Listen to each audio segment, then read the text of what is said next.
شاندار ہمیں ہر شعبے میں لوگ ملیں گے، نوجوان ملیں گے. جب بنیاد ہی اچھی نہیں بنتی تو جب یونیورسٹی تک اسٹوڈنٹ پہنچتا ہے وہ بالکل ڈیٹیریویٹ ہو جاتا ہے. اس کو کچھ پتہ نہیں ہوتا اس نے کہاں جانا ہے، وہ کس چیز میں مہارت رکھتا ہے. اس کی پڑھائی کا برڈن کے اندر جو بنیاد نہیں بنتی تو آپ تو لڑکھڑا جاتے ہو، آپ کی عمارت ٹھیک کھڑی نہیں ہوتی.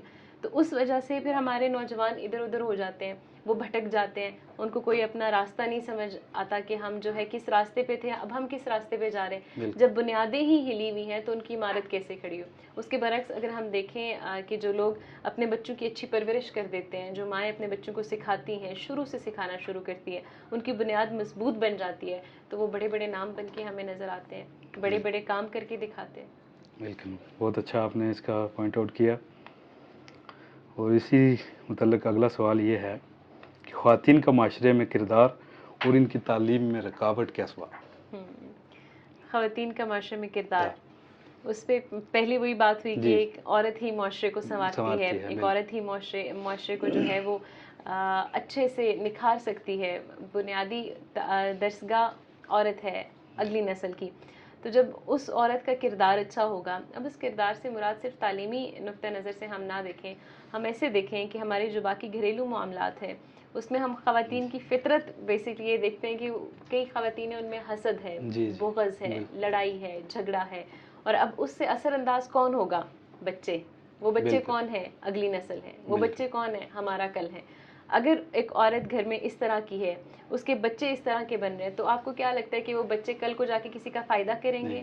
کیا ان بچوں کے دلوں میں کل کسی کے لیے درد ہوگا؟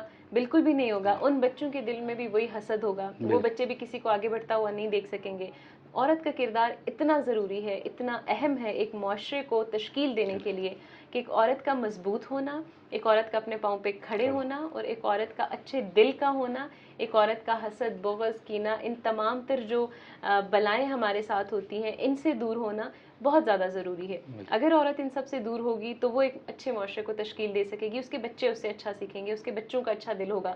جب ایک اچھے دل والا انسان معاشرے میں نکلتا ہے تو وہ سب کی اچھائی کا سوچے گا، سب کی بھلائی کا سوچے گا. اس کے برعکس اگر کسی کے اندر حسد ہے، بغض ہے، وہ ٹاکسک مائنڈ کا مالک ہے، تو وہ باہر جائے گا، وہ سب کو نقصان پہنچائے گا. ایک عورت کا کردار ایک معاشرے کے لیے ثابت ہوتا ہے کہ وہ نقصان دہ ہے یا وہ اس کے لیے اچھا ثابت ہو رہا ہے، مثبت ثابت ہو رہا ہے. اس کے بعد اگر ہم دیکھیں دوسرا سوال آپ نے پوچھا کہ عورت جو ہے وہ اس کی تعلیم میں رکاوٹیں کیا دیکھنے کو ملتی ہیں. اب سب سے پہلے ہماری جو مینٹیلٹی ہے کہ بچی کو نہیں پڑھانا، لڑکیاں پڑھ کے کیا کریں گی، ان نے تو پرائے گھر چلے جانا ہے، تو لڑکوں کو پڑھاؤ، جو پڑھتے وہ بھی نہیں ہیں.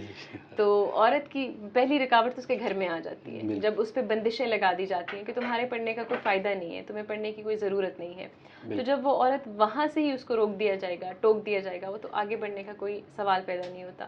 تو بہت زیادہ ضروری ہے اس مینٹیلٹی کو لے کے چلنا کہ عورت کی تعلیم بھی اتنی ہی ضروری ہے جتنی ایک مرد کی تعلیم ضروری ہے. اس عورت مرد سے میں تو زیادہ سمجھتی ہوں کہ عورت کی تعلیم ضروری ہے. مرد اولاد کے ساتھ، نسل کے ساتھ وقت نہیں بتاتا لیکن ماں بتاتی ہے. اس کی تعلیم اس لحاظ سے بھی ضروری ہے کہ اس نے آگے بھی تعلیم دینی ہے. اگر اس کے پاس خود تعلیم نہیں ہے تو وہ آگے تعلیم کیسے دے گی؟ اور اس کی تعلیم میں پھر اگر آپ رکاوٹیں پیدا کرتے ہیں، آپ اس کو گھر سے نہیں جانے دیتے، تو وہ ایک ان پڑھ جاہل ماں رہے گی اور آگے اس کی ان پڑھ جاہل نسل آئے گی. اس کے بعد یہ ہوتا ہے کہ اگر عورت باہر نکل بھی جائے، اگر عورت جو ہے وہ تعلیم حاصل کرنے گھر والوں کی اجازت مل گئی، اب عورت گئی ہے معاشرے میں گئی ہے، سوسائٹی میں گئی ہے، اب اس کو سوسائٹی کے ڈفرینٹ جو ڈرا بیکس ہیں وہ فیس کرنے کو ملتے ہیں. آپ دیکھیں، آپ سڑک سے اگر چل رہے ہیں تو آپ کو کتنے لوگ ایسے ملیں گے جو آپ کو ہراس کر رہے ہوں گے. ہر انسان تو دل جگر گردہ نہیں رکھتا مضبوط کہ وہ ڈٹ کے جواب دے کچھ کرے. عورت تو حساس ہوتی ہے نا، اور اس کو تو اللہ تعالیٰ نے نازک بنایا. تو وہ ڈر جائے گی، سہم جائے گی، اور جب وہ ڈر جائے گی تو وہ ڈر سہم کے پھر گھر واپس آ جائے گی. اس کی تعلیم تو رک جائے گی وہیں پہ. کتنی خواتین ایسے ہوتا ہے، ایسڈ اٹیکس ہو جاتے ہیں خواتین پہ، ان کی زندگی تو وہیں پہ ختم ہو جاتی ہے. تو جب گھر سے وہ نکل گئی، گھر کے بعد ان کے لیے رکاوٹ آ جاتی ہے یہ معاشرہ، یہ سپورٹ نہیں کرتا. یہ کہ اب میں اکثر دیکھتی رہتی ہوں نا کہ اب عورت الحمدللہ ماشاءاللہ اتنی خود مختار ہو رہی ہے ہر چیز میں، اس کو ہونا چاہیے. اب گاڑی چلا رہی ہوگی کوئی عورت، مرد حضرات کو نہیں برداشت ہوتا. بالکل. آپ کا مجھے نہیں پتا کہ آپ برداشت کرتے ہیں کہ نہیں. دیکھیں معاشرے میں ہیں، ہم بھی اسی معاشرے میں رہ رہے ہیں، لیکن یہ ہے کہ ان کو یہ چیزیں عورتوں کے لیے مسائل ہیں. اب میں دیکھو کہ کبھی میں ان ڈرائیو پہ آ رہی ہوں، اوبر پہ آ رہی ہوں، میں ظاہر دیکھ رہی ہوتی ہوں ڈرائیورس کیا کر رہے ہیں. تو کیا ہوتا ہے کہ عورت کو ہمیشہ روکا جا رہا ہوتا ہے, اب عورت نظر آ گئی نا تو وہ کہیں گے بس اس کو اوورٹیک کریں کسی طرح, اس کو ہارن دیں گے, اس کو کنفیوز کریں گے, ان سے نہیں برداشت ہوتا. کارپوریٹ سیکٹر میں دیکھ لیں کسی کو عورت نظر آ رہی ہے تو وہ ہمیشہ کوشش کر رہے ہوتے ہیں کہ اس کو نیچے گرائیں, اس کو نیچے لے کے آئیں. وہ رکاوٹیں عورت کو دیکھنے کو ملتی ہیں. لیکن عورت کا کردار بہت مضبوط ہونے کی ضرورت اس لیے ہے کہ اگر کوئی آپ کو چھیڑتا ہے, اگر کوئی آپ کو برا بھلا کہتا ہے, اگر کوئی آپ کو نیچا دکھانے کی کوشش کرتا ہے, تو آپ اس قابل ہو کہ آپ اس کو منہ توڑ جواب دے سکو. کسی کی کیا ضرورت ہے کہ وہ آپ کی زندگی میں انٹرفیئر کرے؟ آپ کی زندگی آپ آن کر رہے ہوتے ہو, آپ کی فیملی کی جب آپ کو سپورٹ ہوتی ہے نا, تو آپ اتنے مضبوط ہو کہ کوئی اگر ایسے دیکھتا ہے تو اس کو دو لگانے کی بھی ہمت رکھتے ہو, جرت رکھتے ہو. تو پھر عورت ان رکاوٹوں کو اوور کم کر سکتی ہے. ادروائز یہ ہے کہ جیسے جیسے وہ ہوگی پیچھے بیٹھتی جائے گی. لیکن الحمدللہ آج کے معاشرے میں عورت ہماری اتنی پیچھے نہیں ہے. جتنی خود کوشش جہاں جہاں کر رہی ہے وہ آگے جا رہی ہے. میں دیکھتی ہوں کتنی خواتینیں آگے بڑھی ہیں, مجھ سے کتنی ایسی بچیاں جو ہیں وہ رابطہ کرتی ہیں, بتاتی ہیں کہ یہ مسائل آ رہے تھے, ہم نے اس طرح ان کو اوور کم کیا, ہم اس طرح سے اب آگے بڑھ رہے ہیں, ہم یہ انٹرویوز دے رہے ہیں, یہ ٹیسٹ دے رہے ہیں. اتنی خوشی ہوتی ہے ان بچیوں کو دیکھ کے کہ جو لڑ رہی ہیں اس معاشرے سے. اور یہ حقیقت ہے, اسے کہیں کہ کڑوا سچ ہی صحیح, لیکن عورت کو اس طرح سے سپورٹ نہیں کیا جاتا. کہیں نہ کہیں ہمارے معاشرے میں یہ چیز لیک کر رہی ہوتی ہے کہ ہم عورت کو سہارا نہیں بنتے, اس کو نیچے گرانے کی کوشش کرتے ہیں. لیکن جہاں عورت آگے نکلی تو وہ اپنا ڈنکے کی چوٹ پہ جا کے نکلتی اور بتاتی بھی ہے کہ میں یہاں تک پہنچی ہوں اور کیسے پہنچی. جی یہی کہ عورت ایک معاشرے کے بگاڑنے اور بنانے میں عورت کا اہم کردار ہے, کلیدی کردار ہے عورت کا. ایسا ہی اگلا سوال ہی اسی طرح کا ہے, نوجوانوں کے لیے ہے کہ نوجوانوں کا مثبت معاشرے میں کیسے وہ ایک مثبت معاشرہ قائم کر سکتے ہیں, کن اقدار پہ چل کے. ظاہر ہے یہ کہ ایک چیز آہستہ آہستہ ہی ہونا ہے, یہ کام یکدم تو ہونا نہیں, لیکن کیسے اس کی طرف بڑھ سکتے ہیں ہم؟ اس میں سب سے پہلے تو اس کو مثبت کردار ادا کرنے سے پہلے خود مثبت ہونے کی ضرورت ہے, اپنی سوچ کو پازیٹیو کرنے کی ضرورت ہے. ایک آج کا نوجوان بہت زیادہ ڈپریشن کا مریض ہے, انزائٹی کا شکار ہے, اور اس کو مختلف جو اس طرح کے امراض ہیں وہ لاحق ہیں. اس وجہ سے ہے کہ وہ بہت کنفیوز ہے, پریشان ہے. اس سوسائٹی کا پریشر اس پہ اس قدر ہے کہ کوئی انسان پازیٹیو تو رہا ہی نہیں. اور مجھے بیسکلی ایسا ہوتا ہے کہ میں جب کسی کے پاس ہوں, کوئی بات کر رہی ہوں, تو مجھے لوگوں کی انرجیز فیل ہو رہی ہوتی ہیں کہ ہاں ان کی پازیٹیو انرجیز ہیں, ان کی نیگیٹیو انرجیز ہیں. اب نوجوان نسل ایسے ہو گئی ہے, اتنے پریشانیوں میں, اتنے مسائل میں گھری ہوئی ہے کہ وہ بہت نیگیٹیوٹی اس نے اپنے اندر ڈال لی ہے. سب سے پہلے تو اسے ضرورت ہے کہ وہ اس نیگیٹیوٹی کو دور کرے.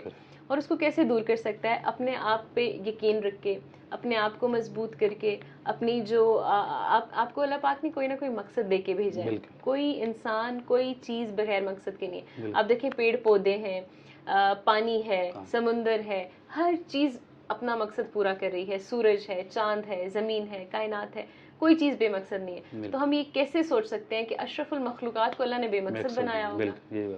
ہر انسان کا کوئی نہ کوئی مقصد ہے. اب ہمیں وہ مقصد پلیٹ میں رکھ کے نہیں دیا گیا, ہمیں یہ کہا گیا کہ ہم اب اس کو تلاش کریں کہ میں بنا تو دیا گیا ہوں, میں بھیج بھی دیا گیا ہوں دنیا میں, اب میرے آنے کا مقصد کیا ہے, مجھے کس چیز کے لیے بھیجا گیا. یہ وہ سوال ہے کہ جس نے اس کا جواب حاصل کر لیا نا, اس کے نزدیک سے بھی نیگیٹیوٹی نہیں گزرتی ہے, اس کے نزدیک سے بھی فارغ وقت نہیں گزرتا.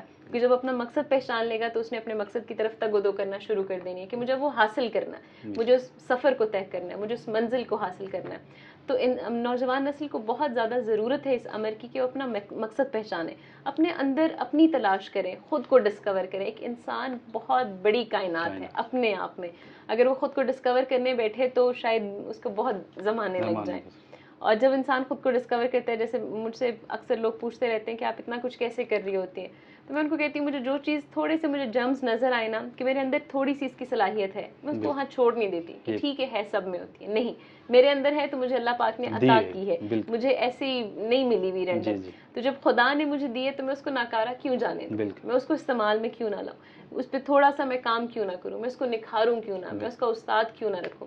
تو نوجوان نسل جب استاد کو اپنے ساتھ رکھے گی, استاد کی تربیت میں پنپے گی, تو وہ جب ایک پازیٹیو کردار بنائے گی نا, جب خود پازیٹیو ہوگی, پھر وہ جو قدم معاشرے میں اٹھائے گا وہ ایک پازیٹیو قدم ہوگا. جہاں وہ جائے گا وہ ایک پازیٹیو سوچ چھوڑ کے جائے گا, جہاں سے وہ گزرے گا پتہ چلے گا کہ ایک بہت مثبت جو ہے شخص گزر کے گیا ہے. اب اس میں کیا ہو سکتا ہے, وہ اپنا کردار کیسے ادا کرے کہ ہمارے معاشرے میں کتنی چیزیں غلط ہو رہی ہیں.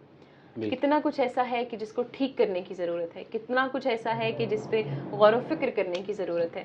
اب وہ نوجوان جب خود اچھا ہوگا, جب خود اسے اپنے بارے میں اپنی تمام پہچان ہوگی, کیونکہ اس کو آگے بہت جنگیں لڑنی ہوتی ہیں. جب آپ کچھ اچھائی کرنے جاتے ہو نا, تو آپ کو سارے پھولوں کی سیج جو ہے وہ سجا کے نہیں دیتے کہ آپ اچھائی کرنے آئے. جب آپ اچھائی کے ارادے سے جاتے ہو نا, آپ کو ہمیشہ کانٹوں کی جو ہے وہ سیج بچھائی جاتی ہے کہ اس پہ سے چلیں. تو جب آپ نے کانٹوں پہ چلنا ہے نا, تو آپ نے پیچھے اپنا ہوم ورک کر کے جانا ہے کہ میں اتنا مضبوط ہوں کہ کوئی مجھے یہ نہیں کہہ سکتا کہ تم اس قابل نہیں ہو. میں اتنا مضبوط ہوں کہ کوئی مجھے یہ نہیں کہہ سکتا کہ اس سفر پہ تم نہیں چل سکتے. میں نے اپنے آپ کو آئینے میں دیکھا ہوا ہے, میں خود کو پہچانتا ہوں اور میں اپنے آپ کو اپنی نظر سے پہچانتا ہوں. میں اگر خود کو کسی دوسرے کی نظر سے دیکھنا شروع کر دوں تو میرا تو کچھ بچے گا ہی نہیں. وہ تو مجھے سیلف کانفیڈنس میرا ختم کر دے گا, کوئی مجھے کس طرح توڑنے کی کوشش کرے گا, پھر تو میں ادھر ہی بکھر کے رہ جاؤں گی. تو جب میں اس چیز کو دیکھوں گی کہ میرے اندر کیا کچھ ہے, میں خود کو جانتی ہوں گی, اپنی خود ہی کو پہچانتی ہوں گی, تو اس وقت میں پھر اس راستے پہ چل سکوں گی. پھر میں اپنے لوگوں کو دیکھوں گی کون مشکل میں ہے, کون پریشانی میں ہے, کس کو ہماری ضرورت ہے. آپ خود جب اتنے پازیٹیو ہوتے ہو نا, آپ کو خود دماغ میں آئیڈیاز آنے لگ جاتے ہیں کہ میں یہ اچھا کام کر سکتی ہوں, میں یہ اچھا کام کر سکتی ہوں, میں یہ اچھا کام کر سکتا ہوں. تو وہ پھر آپ کا کردار خود ہی اچھائی کی طرف چلا جاتا ہے, اور آپ معاشرے میں ایک مثبت کردار ادا کر رہے ہوتے ہو. آپ معاشرے کو بتا رہے ہوتے ہو کہ میں نے خود کو پہچان لیا ہے, اور آپ پھر دوسرے لوگوں کی مدد کر رہے ہوتے ہو کہ وہ بھی خود کو پہچانے. اور آٹومیٹکلی آپ جو کام کرو گے وہ اچھائی کے لیے ہوگا, وہ انسان کی بھلائی کے لیے ہوگا, اور وہ سب اچھا ہوگا. تو یہ آپ کو یہ نہیں کہہ سکے گا کہ یہ انسان تو اچھا تھا لیکن اس نے کام اچھا نہیں کیا, کیونکہ ایک اچھا انسان ہمیشہ اچھا کام کرے. بے شک یہ آپ کی